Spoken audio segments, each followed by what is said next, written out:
એ 5 કારણોની અંદર વિષ્ણુ ભગવાનના 2 પાર્ષદો છે અને એ પાર્ષદોને ઋષિ મુનિના શ્રાપથી એ રાવણ બન્યો અને એ કુંભકર્ણ બન્યો ના, એક છે તો હરણાકંશપ બન્યો અને એક છે તો કશ્યપ બન્યો. હરણાકંશે તપ કર્યું, એને પોતે વિચાર્યું કે જો ભગવાન મને મળે તો અજર અમર માગી લે. હરણાકંશે એની કપટ રાખી શરીરમાં તો 9,00,000 વર્ષ તપ કર્યું. કેટલું? 9,00,000 વર્ષ તપ કર્યું તો પરમાત્મા એને મળતો નહીં. કેમ નહીં મળતો હતો? કે શરીરમાં કપટ હતા. એટલે આપણે જો કદાચ ભક્તિ કરવું નહીં એટલે કઈ રજોનું લાગે, ભક્તિ કરતા મને પરમાત્મા મળે, હું આવું માગી લે, હું એમ નજર મોદી બની જાઉં, ફલાણો બની જાઉં, હું એમ મને રાજ ચલાવી લઉં, તો પરમાત્મા કઈ બહુ વાર લાગે. ઘણા દર્શકને કપટ હતું તો અજર અમર માગી લે અને ભગવાનને પછી પછાડી દઉં. એટલે એ બધું તમામ મારા પ્રત્યે ચડાવી દે અને બધી જે વ્યક્તિઓને માટે હું એમ બનવા જાય તો ભગવાન બની જાઉં. મારું તમે ભજન કરો, મારું તમે તપ કરો, મારું તમે જપ કરો, એવી એની એ પોતાની આજ્ઞા હતી હરણાકંશની.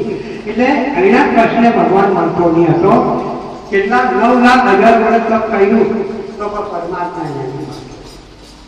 કેમ નહીં મળતો હતો? કે દગો કરવાનો. ત્યારે એમ કરવા જાય તો એક વડ હતો તો વડની ઉપર ઊંધો લટકાયો, નીચે જીવતા બાળીનો હલાઈ ગયો.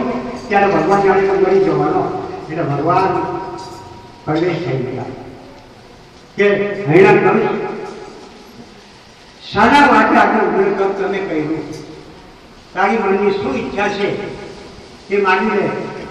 કે માગવાથી આપણે જરૂર આપીશ. કોઈ શાસ્ત્ર પુરાણો એવા નથી કે પરમાત્માએ નથી આવ્યા. હું તો માગેથી આપી દે. હરણાકંશ પછી ઉકેલ્યો, નીચે ઉભો રહ્યો અને ભગવાન આરાધના કરી સરસ્વતી માતાનો કે બ્રહ્માણી આ સમયે તારે મારું કામ કરવું પડે કે ચાલો કરશે એ અજરમમાં માગવાનો છે. એટલે એના મુખ મંદિરમાં જઈને બેસી જાય. એવો માગે અજરમમાં તારે બોલાવી દેવાનું અજરમમાં.